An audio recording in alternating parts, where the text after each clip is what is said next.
जय श्री राम। आओ चलिए धर्म की ओर में आप सभी का वंदन और अभिनंदन करता हूं। मैं सुरेंद्राचार्य, आप देख रहे हैं मेरा चैनल सुरेंद्राचार्य।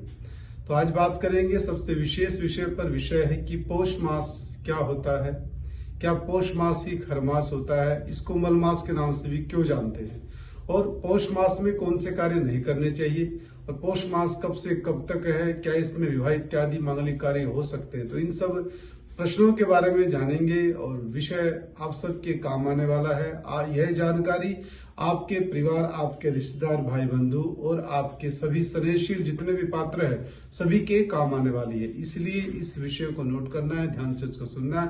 आइए उससे पहले भगवान के श्री चरणों में प्रणाम करते हुए विषय को आगे बढ़ाते हैं। नीलांबुज श्यामल कोमलांगम सीता समारोपित वाम भागम पाणो महासायक चारु चापम नमामि रामं रघुवंशनाथं नमामि रामं रघुवंशनाथं। ओम सूर्याय नमः। जय श्री राम। मलमास हर मास की एक संक्रांति होती है और उसी संक्रांति पर जब सूर्य राशि चेंज करते हैं तो वह उस मास के नाम से वो जानी जाती है। जैसे कि सूर्य धनु राशि में प्रवेश करेंगे, अभी फिर मकर राशि में प्रवेश करेंगे, तो अभी धनु की संक्रांति कही जाएगी, फिर यह मकर संक्रांति के नाम से जानी जाएगी। ऐसे ही चंद्रमा पूर्णिमा वाले दिन, जो कि पूर्ण चंद्रमा माने जाते हैं, और उस दिन जो नक्षत्र होता है उसी नक्षत्र के नाम से उस हिंदू कैलेंडर के अनुसार उस महीने का नाम रखा जाता है। जैसे अभी जो चंद्रमा पूर्ण होंगे पूर्णिमा वाले दिन, वह होंगे पुष्य नक्षत्र पर, इसलिए इसको पौष माह कहा जाता है। पौष मास से इसको जाना जाएगा। तो यह तो रहा पौष मास के नामकरण का संस्कार, क्यों इसको पौष मास कहा जाता है।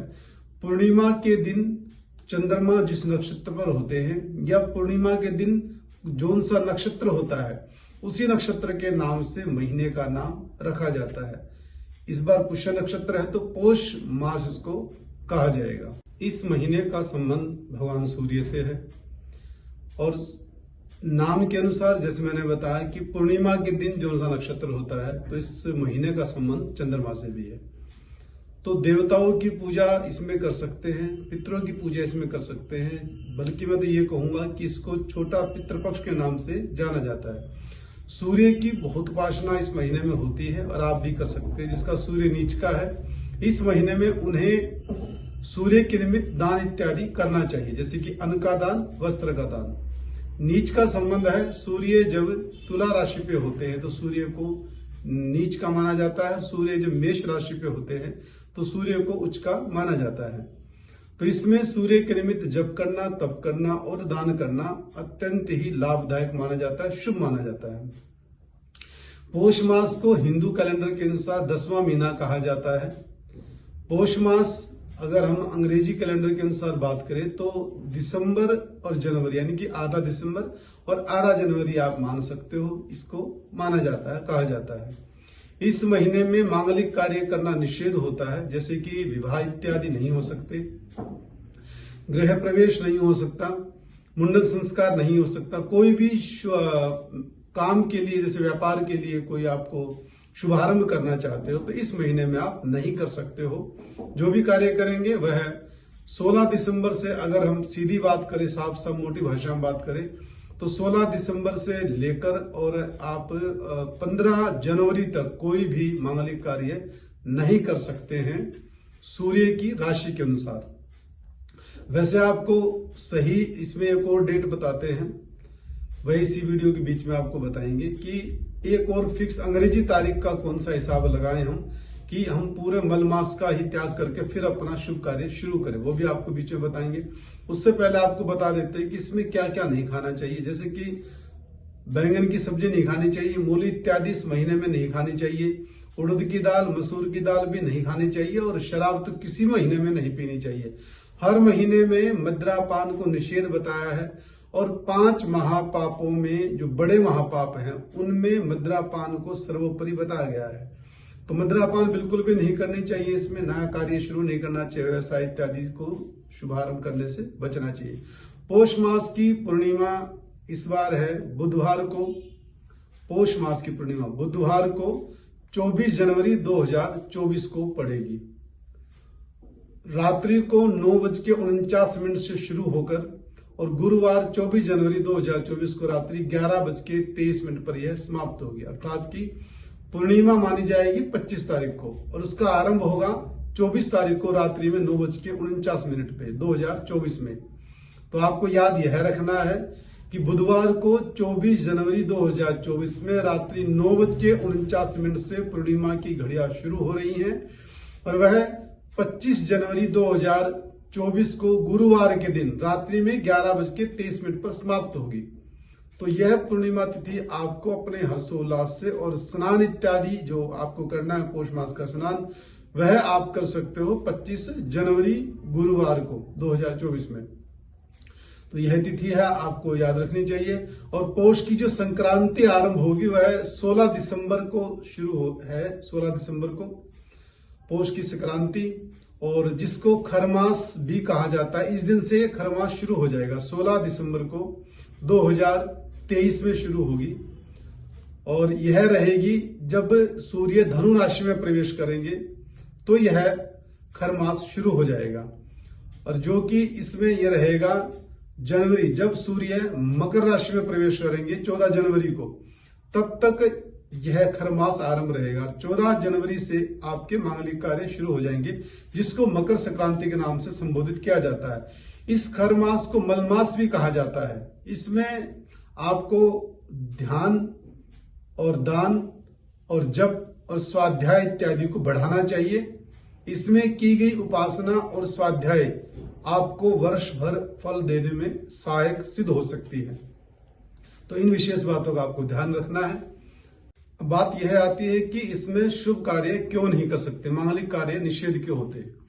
अब हर मांगलिक कार्य में बृहस्पति का आशीर्वाद बहुत जरूरी होता है, जो कि देवताओं के गुरु हैं, शिक्षक हैं। और सूर्य सभी ग्रहों में श्रेष्ठ माने जाते हैं। सूर्य देव, सभी ग्रह इनकी उपासना करते हैं, इनको अर्घ्य देते हैं। तो सूर्य जहां पर होता है, जैसे कि दिन में आप देखोगे सूर्य की धूप बहुत तेज होती है, तो आपको आंखों पे कोई न कोई चश्मा प्रयोग करना होता है, कपड़ा ढकना पड़ता है, तो बड़ा सावधानी से चलना पड़ता है। अब यही सूर्य जब किसी के घर में प्रवेश कर जाए तो उनकी क्या हालत होती होगी।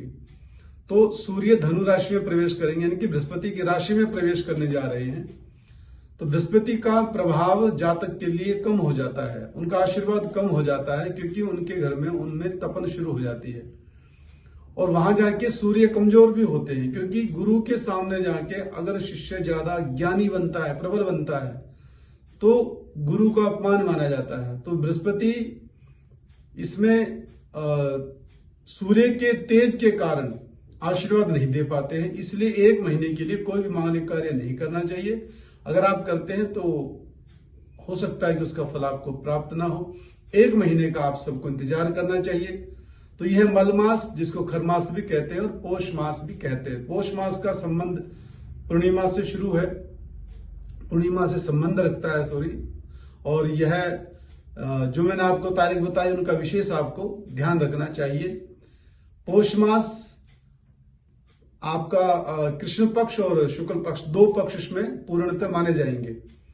तो यह कृष्ण पक्ष की प्रतिपदा से पौष मास शुरू हो जाएगा और शुक्ल पक्ष में इनकी पूर्णिमा तक यह चलेगा। तो यह आपको ध्यान रखना। 2 बातें विशेष है, इसलिए इसमें ज्यादा आपको कंफ्यूज नहीं होना है। सूर्य का और चंद्रमा का विशेष महत्व है इसमें। तो सूर्य की संक्रांति से लेकर सूर्य की संक्रांति तक, यानी कि सूर्य धनु राशि में प्रवेश करे तब से लेकर मकर राशि तक, मकर राशि में प्रवेश करे तब तक खरमास रहेगा। और पौष मास के प्रतिपदा, कृष्ण पक्ष की प्रतिपदा से लेकर शुक्ल पक्ष यानी कि पूर्णिमा तक यह चंद्रमा के हिसाब से चलेगा। तो कुल मिला के हम आपको यह कहेंगे, सीधी सी बात आपको जो याद रखने वजह है कि 16 दिसंबर से लेकर और आपको 24 जनवरी 2024 तक अपने कार्य को टाल देना है। और विशेष योग इसमें जो आएगा मकर संक्रांति, जो कि स्वयं सिद्ध भी है, विशेष भी है हिंदू धर्म के अनुसार।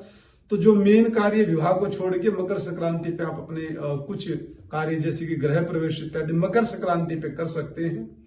बाकी जो विवाह इत्यादि वह तो आपको 16 जनवरी के बाद ही शुभ मुहूर्त जानकर आपको करने चाहिए। तो 16 जनवरी के बाद ये मुहूर्त को आपको खुल जाएंगे, तो फिर आपको इनका अनुसरण करना है। जय श्री राम, जय श्री कृष्णा, जय भारत माता।